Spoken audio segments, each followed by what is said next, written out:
Meus irmãos, vamos estudar agora a carta a Tito. O autor, o apóstolo Paulo, a data é cerca de 65 a 66 depois de Cristo. Tema: a sã doutrina e as boas obras. Palavras-chave: diligência, compromisso e responsabilidade. Assim como 1ª e 2ª Timóteo, Tito é uma carta pessoal de Paulo aos seus auxiliares. Havia um probleminha em Creta. A ilha de Creta, ela tem uma questão, o povo lá era mentiroso, tinha uma questão de costume de muita mentira. E até o próprio Deus na mitologia que descia lá enganava, mentia muito, Zeus, né? E isso daqui pegou para o povo. E até o apóstolo cita na carta um dos poetas que falaram do comportamento desse povo, um povo corrupto, mentiroso, que enganava as pessoas. E não sei como, não sei qual forma, quem eram os líderes da igreja? Pessoas corruptas e mentirosas. E Paulo falou para Tito: vai lá e coloca em ordem. Coloca em ordem as coisas.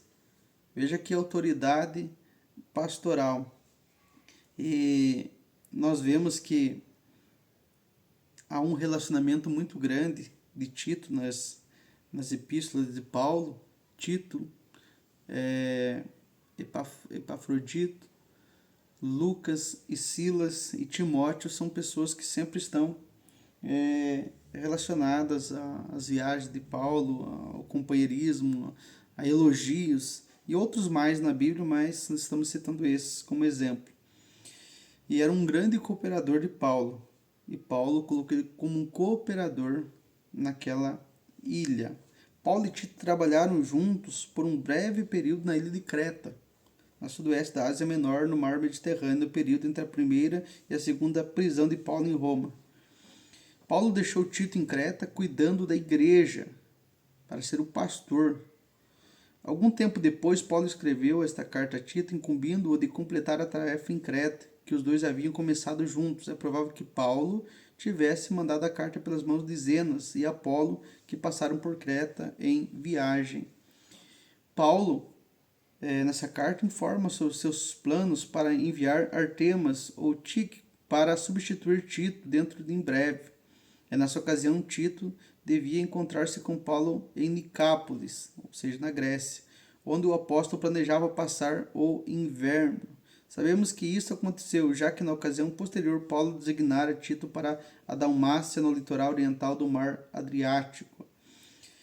Paulo escreveu no seu propósito esta carta para instruir Tito na sua tarefa de pôr em ordem o que ele, Paulo, deixara inacabado. Precisava concluir nas igrejas em Creta. Não era uma igreja, mas comunidades. Lembrando que as igrejas eram nas casas e eram várias comunidades de cristãos, mas havia uma comunidade significativa em Creta. Inclusive, a instituição de presbíteros nessas igrejas.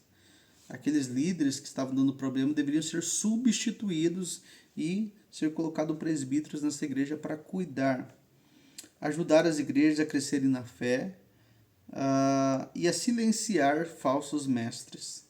Isso é muito importante. Silenciar falsos mestres. Tito 1 e 11. Esses falsos mestres não deveriam ter voz, não deveriam ter liberdade para ensinar mais nada. Até que Paulo, no futuro, pudesse substituir Tito ali por Artemas ou Tíquico.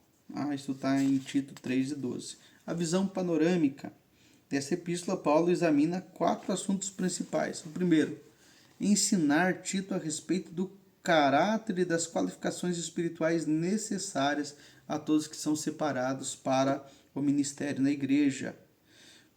Em segundo, Paulo manda Tito ensinar a sã doutrina, repreender e silenciar falsos mestres.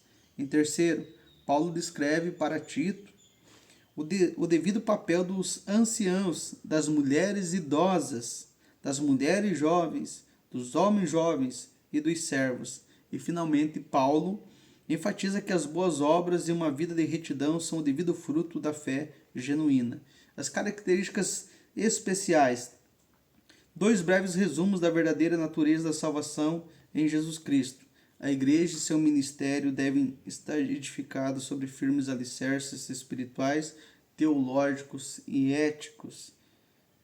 Em último, contém uma das 2 listas do Novo Testamento enumeradas as qualificações necessárias à direção de igreja. Se todos seguissem essa fórmula que bíblica, inspirada por Deus, que nós temos aqui, tanto em Tito quanto em 1 Timóteo, se observasse bem o caráter, muitos problemas seriam resolvidos hoje, até mesmo de relacionamento de grupos dentro da própria igreja.